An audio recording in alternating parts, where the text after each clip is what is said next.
And so this class really helped me become a better tourist, and it helped me learn about a culture more through food.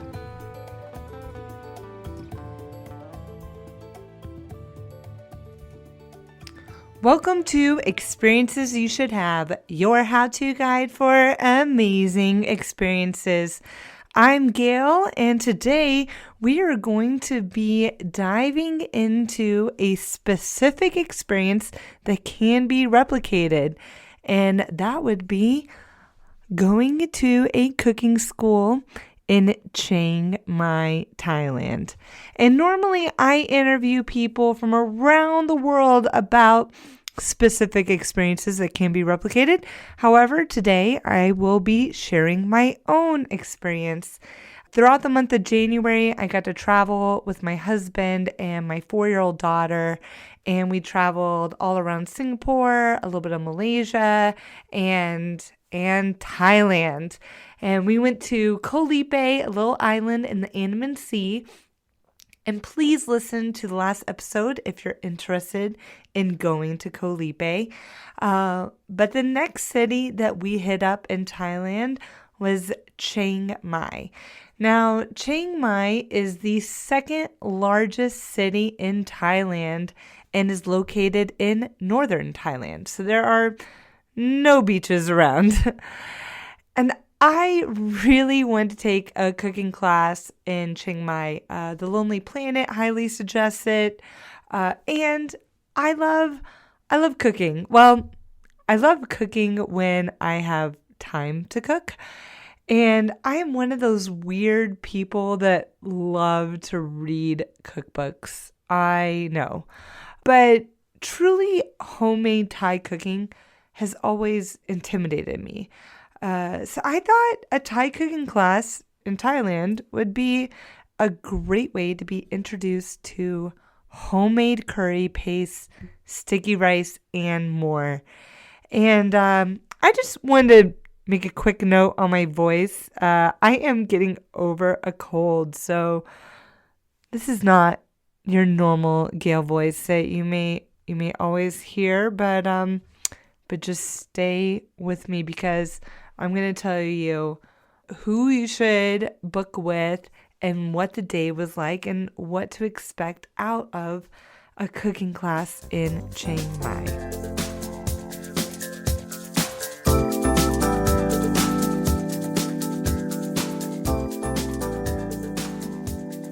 So when we were leaving Koh Lipe, Thailand, before we made it to Chiang Mai, we were hanging out at the Elephant Cafe. And we ran into a group of people that were really friendly, that spent a lot of time in Chiang Mai. And we were going down the list of things to do in Chiang Mai. And I told them I wanted to do a cooking school. And they highly recommended the Thai Farm Cooking School. And so when we got to Chiang Mai, I immediately started reaching out to the Chiang Mai Thai Farm Cooking School, trying to get a slot, and there was only one space left for our 9 days while we were there. So I recommend booking it early, or at least when you know you're going to Chiang Mai. And I went ahead and booked it for a few days out. The school offered 2 classes, a half day and a full day. I opted for the full day and was picked up at my hotel in a nice van with about 9 other people. What was cool is that the first stop where we went before going to the cooking school was a little market in town. And there were no tourists there other than the other cooking classes. And you could really see this is where many of the locals shopped. Our teacher, Kim, explained the difference in between sticky and non-sticky rice. And it was really interesting because you could actually see the difference. And you use different methods to cook each. There are only 2 different kinds of rice, sticky rice and non-sticky rice. But there are many different species of rice. I will show you that you see this color of rice. White milky color. This one is sticky rice or glutinous rice. We cook sticky rice by steaming. Use steamer to steam rice. And another kind of rice. This one is non-sticky rice. You can see different non-sticky rice or Thai jasmine rice. We cook it by boiling or use rice cooker. They have different types, different species, and we cook with different ways. This one boiling, this one steaming. I will show you how to cook them. So Kim also walked through how to make each dish vegetarian and the correct substitutes for fish sauce and oyster sauce. It was pretty neat to be actually walked through authentic Thai products. And if you wanted to buy these products there at the market, you could to bring home for your own kitchen. So after the market, we continued on to our drive to the organic farm where the Thai farm cooking school was held. When we got to the farm, we all put on our straw hats and headed to the field. Kim showed us ingredients I've never seen before, like Thai eggplant and dynamite chilies. I took a too big of a bite out of the dynamite chili I tried. Yeah, I was hurting a bit. Now, going into the farm, it really brought a whole new experience to food. We were able to smell and taste each ingredient, bringing in all of the senses. And back in the kitchen, it was time for us to make our own curry paste. We could choose in between red, green, or yellow. And the yellow curry actually has origins more from India, whereas the red and green are a little bit more traditional Thai. I chose the green curry, and it had lots of fresh ingredients, and I had to muddle my own curry. It was really hard work making my own ingredients into a paste. Each time my instructor stopped by, I thought mine was done, but she told me to work harder and I had to keep on muddling. I have so much respect for people who make their own curry paste.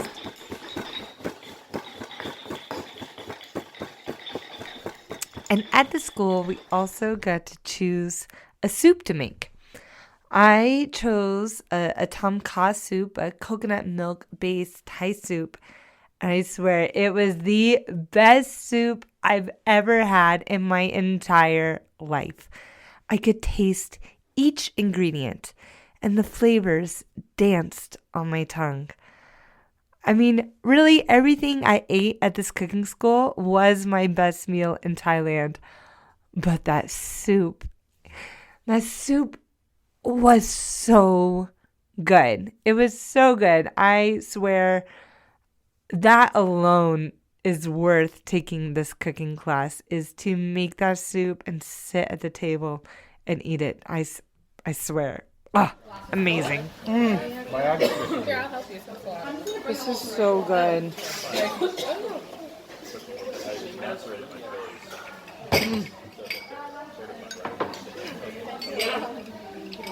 Wow. Wow. And we also made a chicken cashew stir fry. We made spring rolls. My spring rolls didn't exactly turn out like everyone else's. I put the spring roll like rice paper on the wrong side, or the rough side on the outside. So mine burned, but I learned what not to do, and I was a good example of what not to do, and just help others feel better about themselves. That's what I'm here for sometimes. And we also made a mango sticky rice, which our mango sticky rice was blue rice or kind of like purplish, which comes from a Thai flour. And we also learned how to decorate our own curries. We use the coconut milk for cooking, and we use coconut cream for the presentation and the decor on top. And you'll also see we made fun designs on top of the curry using that coconut cream. Now, we ate at many restaurants on our trip to Thailand, and no one else plated like I learned at the Thai farm cooking school. Or maybe we just weren't eating at fancy enough places, but I've got to say, just learning those little techniques in this one-day cooking class, they really stuck with me. I made so many new friends that day. It was really nice to be surrounded by strangers who also loved traveling and loved cooking. We came from many different parts of the world, including Chile, France, the US, and more. There's just something about bringing people together over delicious food. I mean, what's great about taking this class is that I was able to recognize ingredients and learn how to eat Thai food when I was out. It turns out you're not supposed to dump your bowl of rice into a curry, but you have your spoon and you pick up a little rice with your spoon and kind of dip a little bit into the curry. Or you could even eat with your hands a little bit. You could pick up some sticky rice and dip it into the curry. And then when we went out and ordered green curry and we got the little green things in the bowl, I then knew it was Thai eggplant, which is traditionally in a green curry, something I hadn't seen in the States. And so this class really helped me become a better tourist, and it helped me learn about a culture more through food.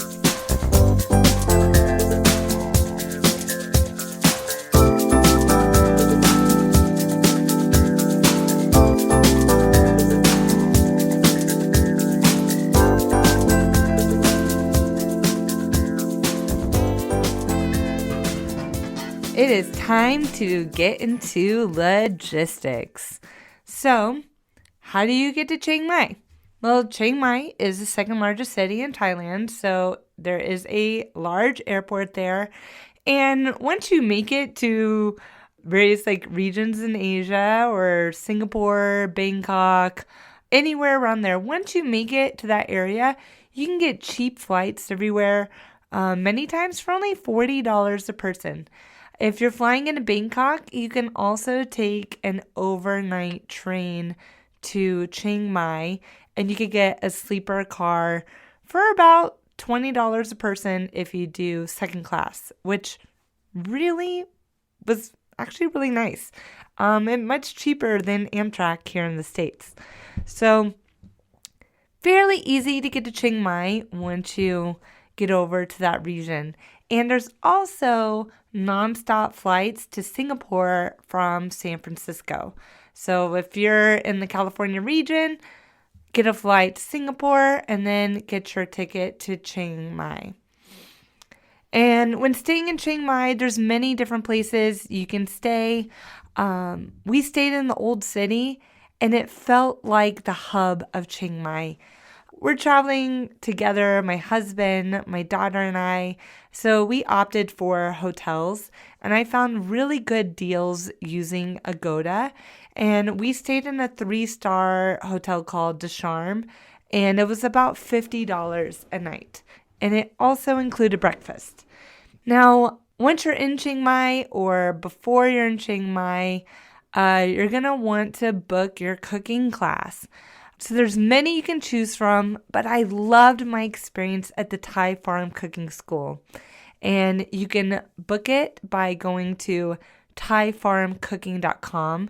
You'll probably need to fill out a form and tell them what class you're interested in, and maybe give them some options on dates. Now, I was able to book my class once I got to Chiang Mai, but like I said earlier, if you already know you're going to Chiang Mai, go ahead and book that class earlier. Because the busy season is November through February. So if you're going to be there during that time, make sure you got some plans in place. And same goes for the Elephant Nature Park. If you want to go there, highly recommend. There will be another episode on Elephant Nature Park, but book that one early too. So many people wonder really what's the difference in between the half day and the full day cooking class.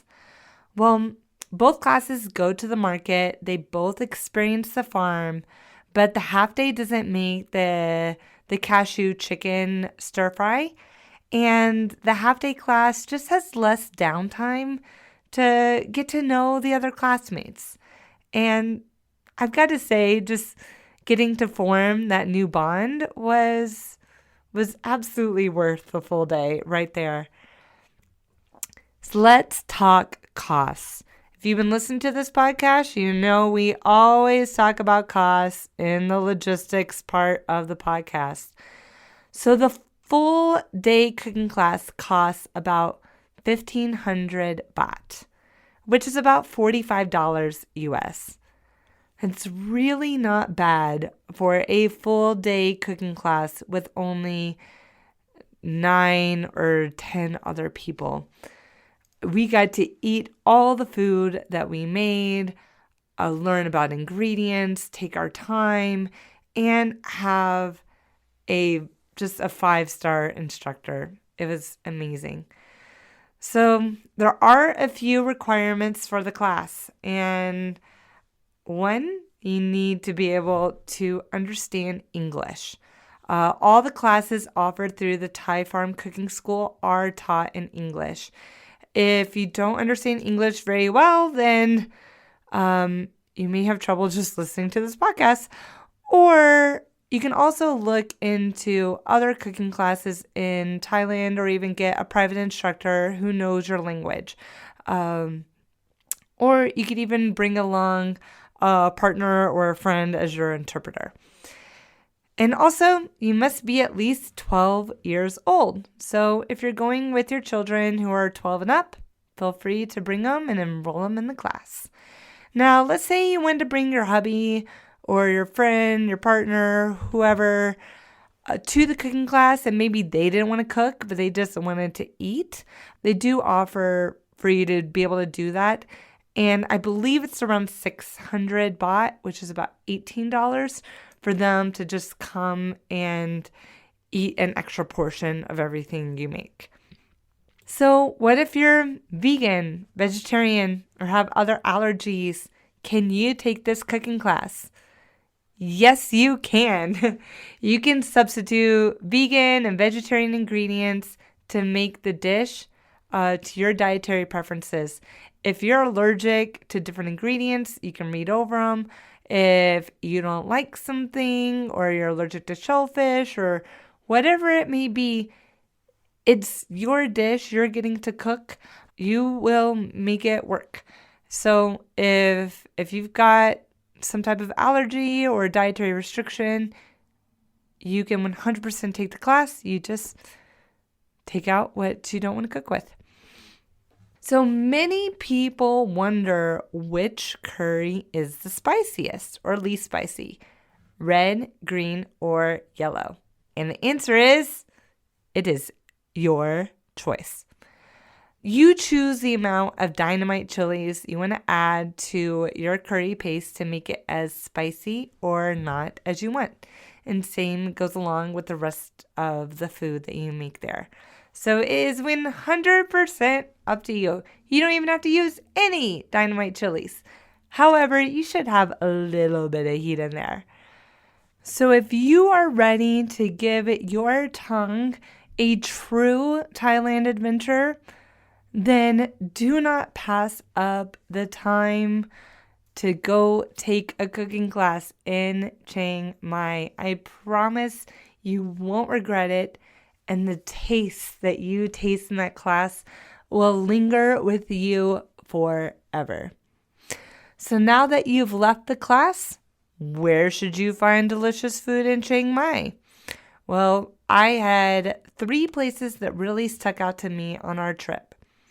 The first one is Cooking Love, which the average cost of a meal there was about $3. Or maybe $4.50.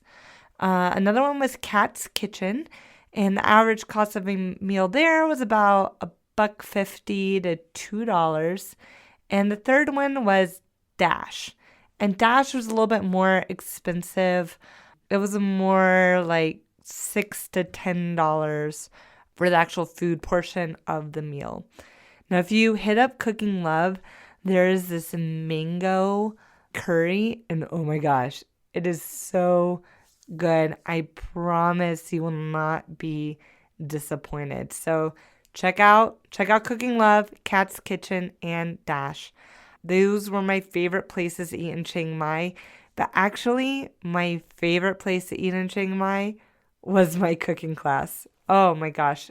Actually, it was my favorite meals or food that I had in Thailand, hands down. So if you'd like some more information, links, even some recipes, go to experiencesyoushouldhave.com. Click on episodes. You'll see this episode. Click on there. I've written up some show notes, included some recipes. Definitely check it out and go ahead. Book that trip to Thailand. Go take a cooking class and then report back because I want to hear all about it. And follow us on Instagram at Experiences Podcast, where I will be posting lots of food porn for you guys who love food and who love Thai food. And you'll see how we got to use coconut cream to our advantage. So stay tuned for future episodes on Experiences You Should Have, your how-to guide for amazing experiences.